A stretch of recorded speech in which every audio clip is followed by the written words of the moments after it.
It started with a drawing, not a nightmare, not a strange noise in the middle of the night.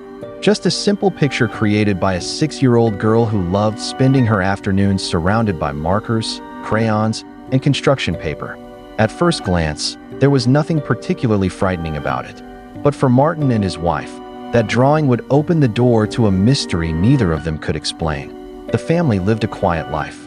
Their home was usually filled with the ordinary sounds of childhood, cartoons playing in the background, toys scattered across the floor, and the constant scratching of crayons against paper.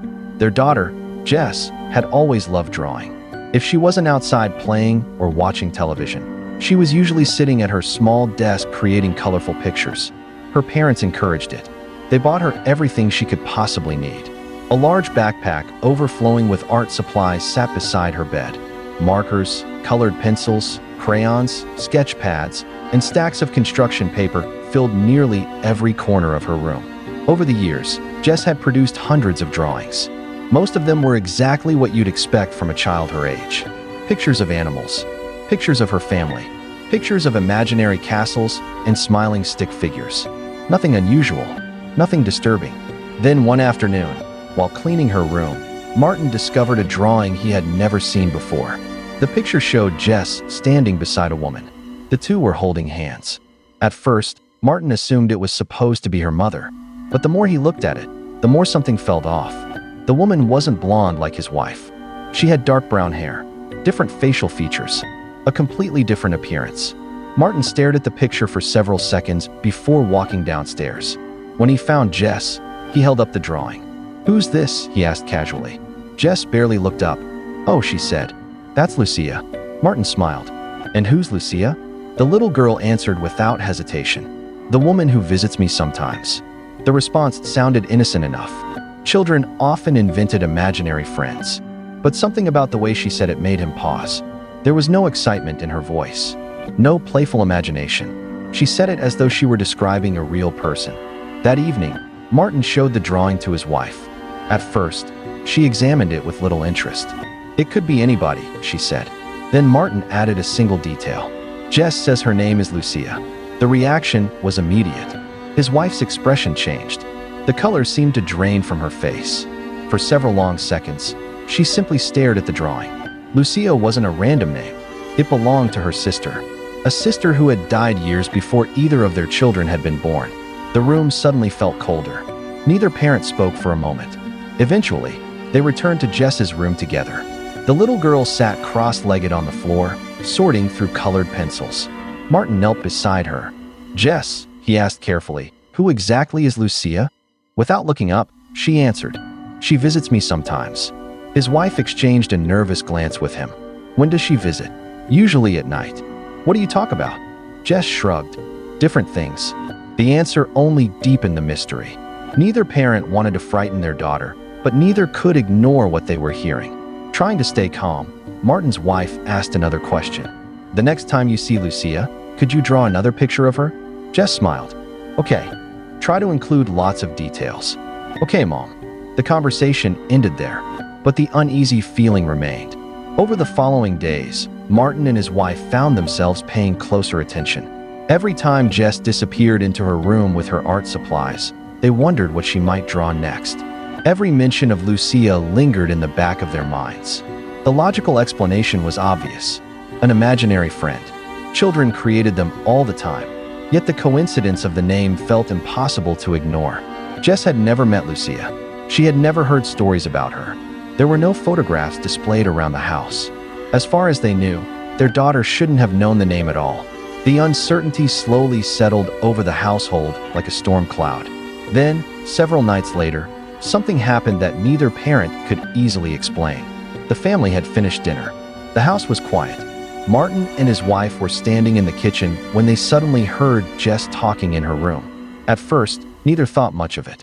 Then they realized something strange. She wasn't talking to herself. She sounded like she was having a conversation. A real conversation, with pauses between sentences, as though someone was answering her. The couple exchanged a glance. Without speaking, they quietly moved down the hallway. The closer they got to Jess's bedroom, the clearer her voice became. They stopped outside the door. For several seconds, neither dared interrupt. Jess would say something. Then silence. A long silence, as though she were listening. Then she would respond again. The pauses were unsettling. Too natural. Too deliberate. Martin felt a chill move across his skin. Inside the room, his daughter continued speaking calmly. At one point, they heard her say, "They asked about you when they saw my picture of you." A pause followed. Several seconds passed. Then Jess spoke again. "They want me to draw you again." Silence. Nothing else. The conversation ended as abruptly as it had begun. Martin slowly pushed open the door. Jess sat at her desk surrounded by papers and crayons. She looked perfectly normal, perfectly calm. His wife stepped forward carefully. "Were you talking to Lucia again?" Jess nodded. "Yes." The answer arrived so casually that it somehow made everything worse. Martin glanced around the room. There was nobody there. No shadows moving. No hidden person. Nothing. His wife swallowed nervously. "Where is she?" Jess looked around the room. Her eyes slowly moved from one side to the other. Then they stopped. She pointed toward a corner near the closet. "She's standing right there." Both parents immediately looked. The corner was empty. Completely empty. Yet neither could shake the strange feeling that settled over the room. It wasn't something they could see. It wasn't something they could hear. It was simply a sensation. A sudden heaviness. An uncomfortable awareness that made the hairs on their arms stand up. For several seconds, nobody spoke. Then Martin's wife broke the silence. "Jess," she said softly, "can you draw Lucia right now?" Jess nodded. "Sure. Draw exactly what she looks like. Every detail." Jess picked up a pencil without hesitation. Her parents quietly stepped back into the hallway. The door remained open. Neither wanted to admit how uncomfortable they felt. The next several minutes seemed to stretch endlessly. The scratching sound of colored pencils moving across paper echoed from inside the room.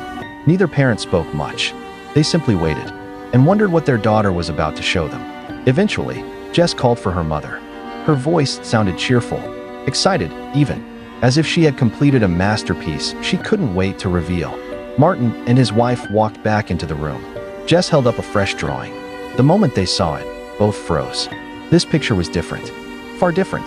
The original drawing had been simple and vague. The woman had little detail, almost no defining features. But this new drawing looked far more deliberate. Jess had taken her time. Every detail appeared intentional. The woman stood beside her once again.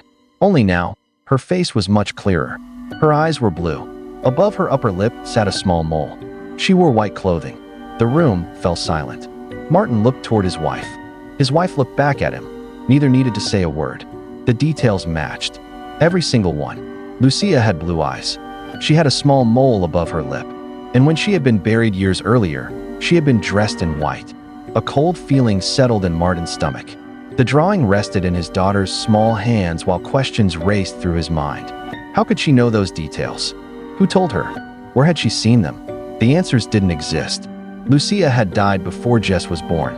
There had never been conversations about her. No family stories. No framed photographs. Nothing. Even Martin's wife had not been particularly close to her sister. She had attended the funeral years ago and rarely spoke about the loss afterward. There was simply no obvious source for the information. Yet there it was, drawn in colored pencil by a 6-year-old child. The realization left both parents deeply unsettled. Jess, meanwhile, seemed completely unaware of the impact her drawing had created. She simply smiled and returned to her art supplies. For her, nothing unusual had happened. For her parents, everything had changed. That night, sleep came slowly. Every creak of the house seemed louder. Every shadow appeared darker. The image of the drawing lingered in their minds. Again and again, Martin replayed the details. The blue eyes, the mole, the white clothing. Coincidences existed. Of course they did. But this felt like too many coincidences stacked on top of each other. The name, the conversations, the drawing, the details. One by one, they formed a puzzle neither parent could solve. And the more they thought about it, the less comfortable they became. They weren't afraid that Lucia meant harm. There was no evidence of that. Jess never described frightening encounters. She never appeared distressed after speaking with her. But that didn't make the situation any easier to accept. The unknown was frightening enough. And now it felt as though the unknown had somehow entered their home. Over the next few days, Martin and his wife reached a decision. Regardless of what was happening, they no longer wanted Jess communicating with Lucia. One evening, They sat down with their daughter and gently explained their concerns. "Jess," Martin said carefully, "we don't want you talking to Lucia anymore." The little girl looked confused. Why? His wife struggled to find the right words. She didn't want to frighten her daughter. She didn't want to suggest that Lucia was dangerous. Because, honestly, they didn't know what Lucia was. "We just think it's best," she finally said. Jess seemed disappointed but agreed. The conversation was brief, simple. Yet afterward, the atmosphere inside the home remained tense. Days passed, then more days. Every night, Martin found himself listening carefully outside his daughter's room. Every time the house fell silent, he wondered if he would hear her voice carrying on another conversation. But he never did. There were no more drawings, no more mentions of Lucia, no more late-night discussions with someone unseen. Still, neither parent felt completely at ease. The questions remained unanswered. So they decided to take one final step. A local priest was invited to the house. The visit was quiet and respectful. The priest walked through each room, offering prayers and blessings. He asked that any spirits present leave peacefully. The ceremony lasted only a short time. Yet afterward, something seemed different. The uneasy feeling that had lingered for weeks gradually faded. The tension disappeared. Life slowly returned to normal. Jess continued drawing. Hundreds of new pictures filled her room. Animals, friends, family, bright, colorful scenes from a child's imagination. But Lucia never appeared again. Years later, Martin still remembered the experience vividly. The image of that final drawing remained etched into his memory, not because of what it showed, but because of what it shouldn't have been able to show. To this day, neither he nor his wife can explain how their daughter knew details about a woman she had never met. A woman whose name should have meant nothing to her. Maybe it was an extraordinary coincidence. Maybe it was childhood imagination operating in ways adults don't fully understand. Or maybe it was something else entirely. Whatever the truth may be, one fact remains unchanged. After the blessing, the visits stopped. The conversations ended. And Lucia was never mentioned again. But sometimes, when Martin thinks back to that drawing of a little girl holding hands with a stranger, he still wonders who, or what, was standing in the corner of that room when Jess quietly pointed and said,